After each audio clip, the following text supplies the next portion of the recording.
Chers amis, bonjour et bienvenue sur les ondes de Radio Arc-en-Ciel. Aujourd'hui, nous sommes le lundi 17 février et nous partons dans le Nouveau Testament à travers cette lecture de la lettre de Saint Jacques.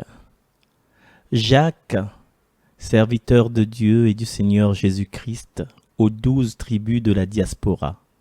Salut! Considérez comme une joie extrême, mes frères, de buter sur toutes sortes d'épreuves. Vous le savez, une telle vérification de votre foi produit l'endurance. Et l'endurance doit s'accompagner d'une action parfaite, pour que vous soyez parfaits et intègres, sans que rien ne vous manque. Mais si l'un de vous manque de sagesse, qu'il la demande à Dieu, lui qui donne à tous sans réserve et sans faire de reproche, elle lui sera donnée.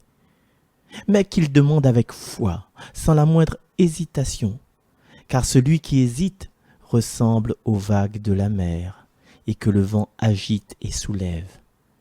Qu'il ne s'imagine pas cet homme-là qu'il recevra du Seigneur quoi que ce soit, s'il est partagé, instable dans toute sa conduite.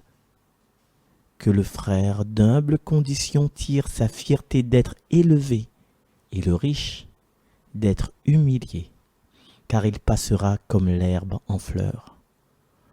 En effet, le soleil s'est levé, ainsi que le vent brûlant. Il a desséché l'herbe, sa fleur est tombée. La beauté de son aspect a disparu. De même, le riche se flétrira dans toutes ses entreprises. Parole du Seigneur.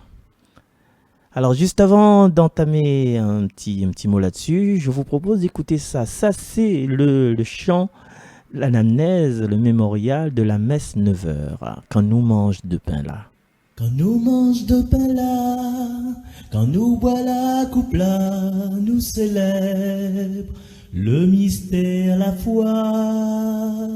Nous rappelle hautement, Seigneur ressuscité, et nous attend qu'on revient vitement.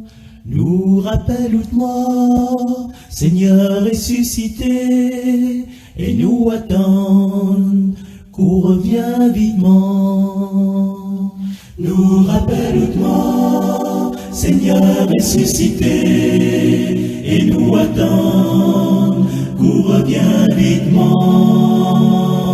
Nous rappelle hautement, Seigneur ressuscité, et nous attend qu'on revient vitement.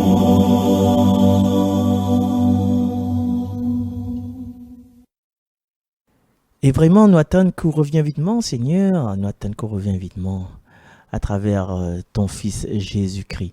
Et dans ce petit passage de Saint Jacques, sa première lettre, que n'est pas souvent lue dans les messes du dimanche, enfin, quasiment pas, enfin, moi, je n'ai jamais entendu ça dans les messes de dimanche.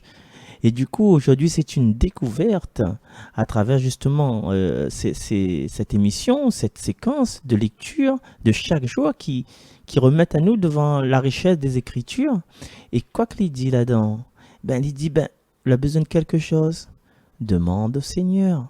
Mais seulement en demandant au Seigneur, demande le Seigneur. En fait, il parle de sagesse déjà. Les affaires les plus importantes, demande au Seigneur la sagesse. Les deux affaires les plus importantes, c'est la sagesse et l'amour.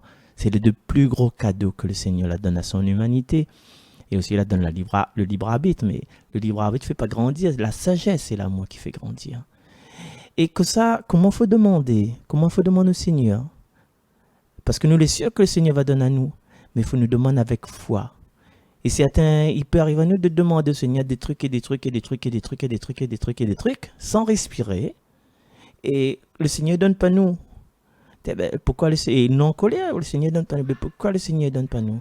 C'est parce que simplement qu'il manque à nous de la foi dans tout ce qu'il nous demande. Et aussi, le Seigneur protège à nous des excès que nous pourrions avoir.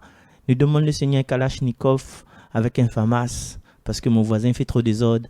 Nous prions, Seigneur, dans mon FAMAS et Kalachnikov parce que mon voisin fait trop désordre, nous veut s'en aller. Seigneur, mais prie. Vous pensez, franchement, vous pensez que le Seigneur, ça donne un pharmacien Kalachnikov, 2 fusils d'assaut? Non, le Seigneur donne à vous tout ça, il fait grandir à vous. Il fait grandir outre amour. Il va donner à vous peut-être la sagesse pour comprendre, pour établir un dialogue avec votre voisin. Il ne sait pas donner à vous un ordre de chien loup pour attaquer cette personne-là. Du coup, le Seigneur lui donne à nous ce que vraiment nous l'avons. Il écoute une prière, toutes les prières l'écouter. Mais seulement il donne à nous ce que lui pense être bien pour nous.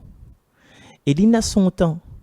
Des fois, il nous dit, Seigneur, Seigneur, nous tombons dans l'eau, nous tombons dans l'eau pour noyer. Seigneur, sauve-moi, Seigneur, sauve-moi, Seigneur, sauve-moi. Mais des fois, le Seigneur, il laisse ça couler. Il laisse ça couler parce que quoi arrive au fond, là, il dit, il y a un petit coffre de trésor. Attends, il remonte avec le coffre de trésor. Finalement, le Seigneur donne à nous le temps d'être prêt pour son salut. Il a son temps, il a sa saison. Et comme la moisson, c'est comme le raisin. Hein? Si le raisin n'est pas mis à la mange, allez, on va trouver comment de bouche, il vient amer, il vient acre. Donc aujourd'hui, ce que nous pouvons demander en ce lundi 17, c'est de continuer à demander au Seigneur des choses, des qualités de sagesse, d'amour, pour que, à nous, fais pour nous, fais pas pour notre camarade. Pas besoin de dire, Seigneur, fait que madame là, il y a de cause sur moi. Non, fais pour, Seigneur, fait que m'accueille ce que madame là dit, et que il a un esprit de discernement de ce qu'il dit, peut-être dans des choses qu'il dit, il est vrai. Voilà, c'est ça qu'il faut nous demander. Il ne faut pas nous essayer de rejeter toute la faute sur les autres. Il faut nous demander pour nous, pour que nous grandions et pour que nous tissions des liens dans cette sagesse et cette patience. Allez, nous retrouvons demain. Bye bye.